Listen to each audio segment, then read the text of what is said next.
Hey folks, here we are, finally getting into our goal is $1,000, but it's going to be a $1,500 Vulcan VN750 Power Cruiser Cafe something or other build. So bike itself is 160 bucks. Got that from a neighbor and covered in spiders.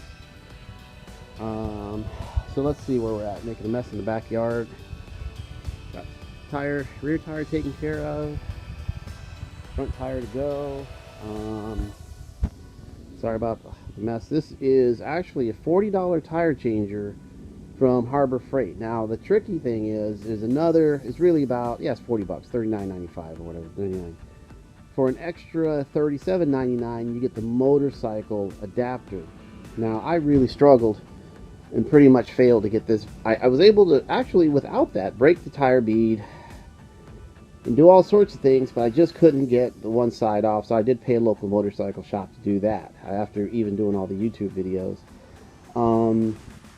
I'm gonna buy a couple more tools. I want to get a really nice bar to go with this thing, one with nylon on it. I'm also going to 3D print some adapters using PETG or ABS, if you're an ABS person, to make sure that I don't mark the wheels, because I have, for my car, I'm probably looking at another year on the tires or so, and I want to actually rotate them and balance them. So now, you know, I'm investing. Done deal.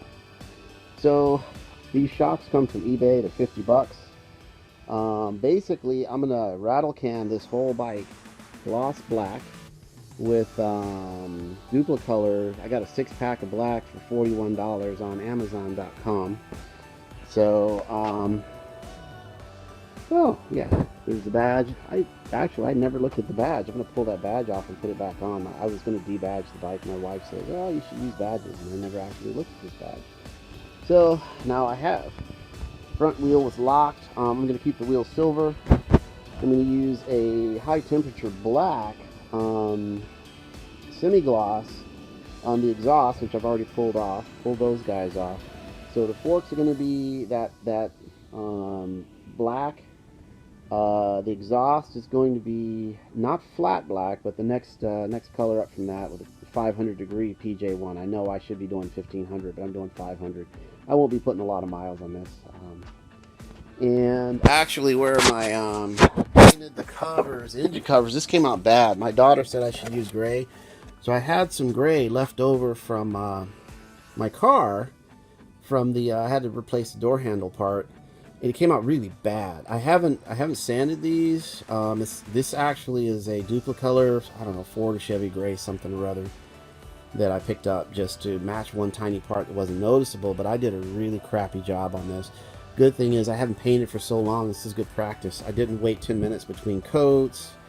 Actually, I'm going to use that same semi-gloss black on this. I'm going to sand this with probably 1200 grit and prep it and go ahead and paint this black to match.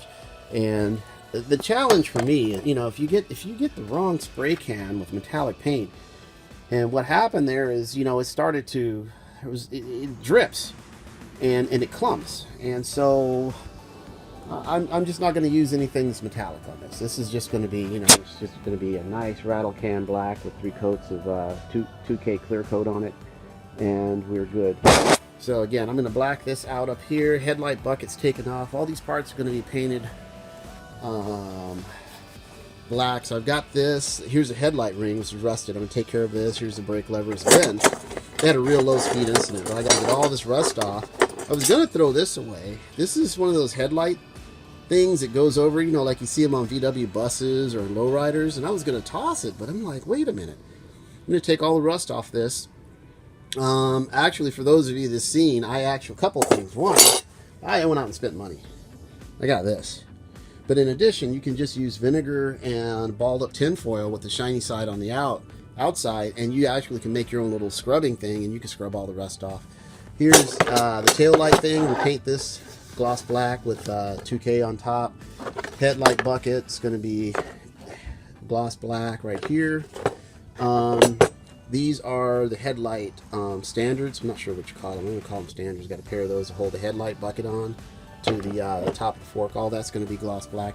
So we're going to do shades of black on this. And, you know, we're looking at a couple of things. I'm going to pull off the forks. And I happen to have some Ford automatic transmission fluid, this full synthetic, that I don't have a need for. And I was on some of the forums, and a lot of people, so instead of spending another $10 in fork oil, I'm going to put the transmission fluid in there. If you really just think about it, it's hydraulic fluid. You know, transmission is nothing more than a hydraulic system. So I've already got that. I will soak these rotors in vinegar and water to get rid of that rust, clean them up. I'm going to paint my calipers. I haven't decided. My wife says yellow, which will be the only thing yellow on the bike, so I think I might go with that. I thought about red. That's to be determined. All right, folks.